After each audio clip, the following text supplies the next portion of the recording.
So first I want to address on last week's episode. It got age restricted, and honestly, I'm not surprised since, well, Okarun was mostly in his birthday suit the whole time, and then the whole Ira and Momo attires. And yeah, well, not surprised, but I don't regret it. But if you want, go watch that video, because, it got out of the algorithm and all that. But moving on.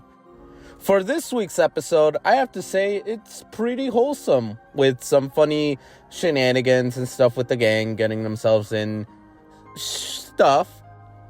With the beginning of this episode being the three of them being questioned by this nurse on what had happened. And let me tell you, this nurse breaks the hot crazy scale. A girl is allowed to be crazy, as long as she is equally hot. Thus, if she's this crazy, she has to be this hot. If she's this crazy, she has to be this hot. You want a girl to be above this line. But now, with this nurse being kind of aggressive, the three are just defiably afraid. Though, once she leaves, we got the two, Momo and Ira, freaking the hell out because of what had happened at the end of the last episode. And although we do move on to, a specific conversation with how Okarun is a target for the aliens, and Ira having yokai powers, and also now being a target as well, it's interesting how this kind of conversation starts to turn into that the aliens are after Okarun and now Ira because they have yokai powers. And Momo does question, well, if they want the powers, then why not target the yokais themselves? To which Okarun's answer is that they can't. Unlike how they have some counters, the aliens, of course, have some counters to Okarun and Ira because they are still human, yokai are, well, spirits. And honestly, they have no real counter to that, especially to their powers, because it's unrestrained. Which makes it that although the yokai are evil spirits, they are also, funnily enough, the guardians of Earth, since they're kind of preventing the aliens from being able to just go and invade Earth. This is interesting because now we have yokai, evil spirits, or monsters in some perspectives, being the literal counter to aliens. Now, with all that information being said, I love how Momo and Ira's response to this is being like, okay, but my school life is ruined now.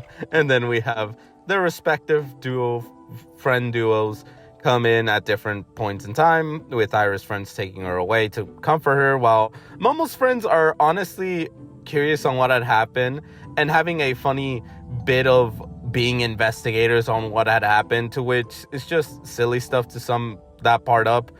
And honestly, I don't want to get demonetized again or age restricted. So it's just funny shenanigans on what they think. But before moving on from here, I do want to go over Momo and Okarun's one-to-one talk in regards to the misunderstanding right before Momo's friends arrive at the scene. I do feel satisfied Okarun cleared up a stupid lie and explained what had happened, with him admitting that he wanted to get stronger to impress her, to make her think that he is cool. And she was clearly taken aback by that before seeing that smile of someone that's about to tease someone else. And as expected, she starts teasing him.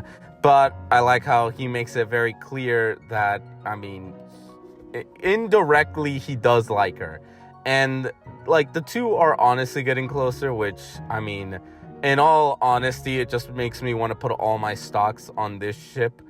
Because I honestly do ship Momo, Ayase, and Okarun together.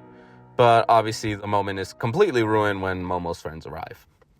Now, we have Ira here with a sinister smile, having the perfect chance to literally throw Momo under the bus to keep her reputation and popularity where it is, because she was embarrassed by being seen in her undergarments.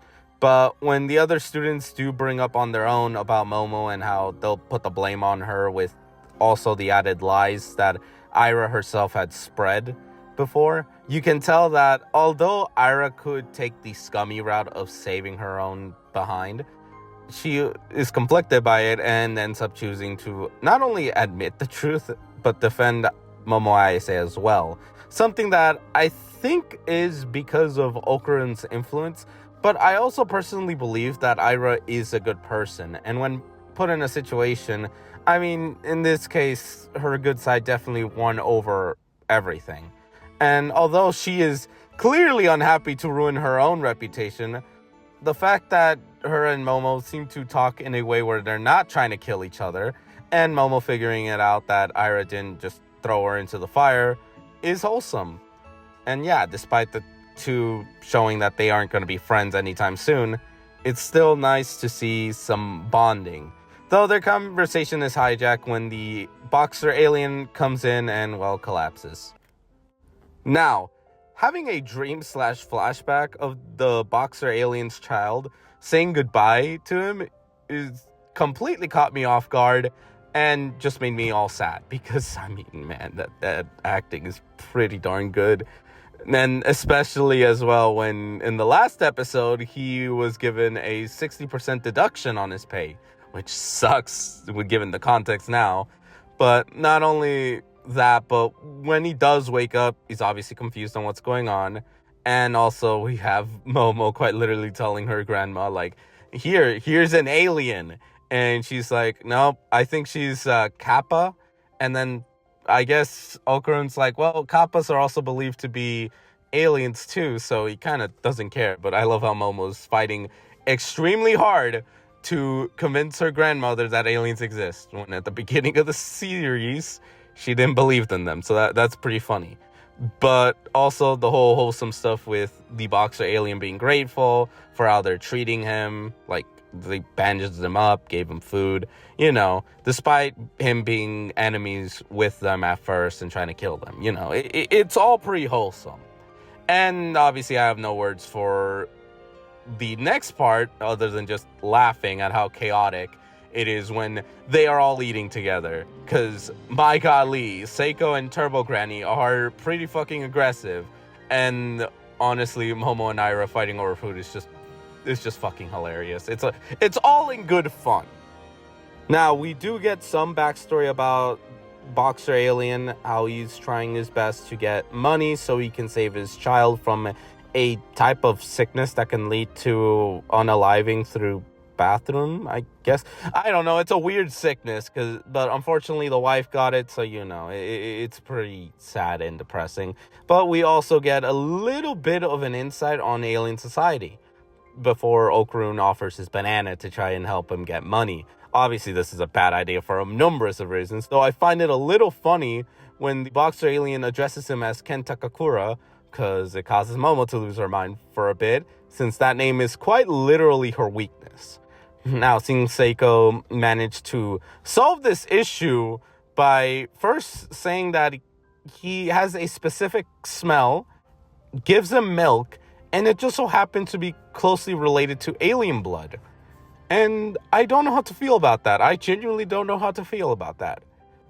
And yeah, honestly, I don't know what I was expecting, but we do get an iconic scene of a cow being taken away by an alien craft, which is the one that the box alien is in. But it is very satisfying seeing like how grateful he is to them, saying his goodbyes. But something that he does mention that caught my attention is that if they ever need help, he'll come by to assist them, making me think that there's a 95% chance that he is going to come back as backup. And honestly, I'm happy that the boxer alien got something that can save his child. Now, the ending is honestly the three asking for money, Momo being punished for trying to essentially be greedy and acting greedy. And I find the punishment pretty hilarious, especially when the fact that she goes to answer the door and it's her childhood friend / first crush, which is an information that Seiko gave Okarun, and Okarun's attention had gone like 100% upon hearing this. And my golly, the love triangle has turned now into a love square. And normally I don't like that kind of stuff, but for some reason I'm invested in this particular case. Don't like it, but I'm curious how they're gonna go about this. That, and as well as this episode was another banger. Like, I'm having fun with everything that's happening in Dandadan, and honestly, I still want more Dandadan now.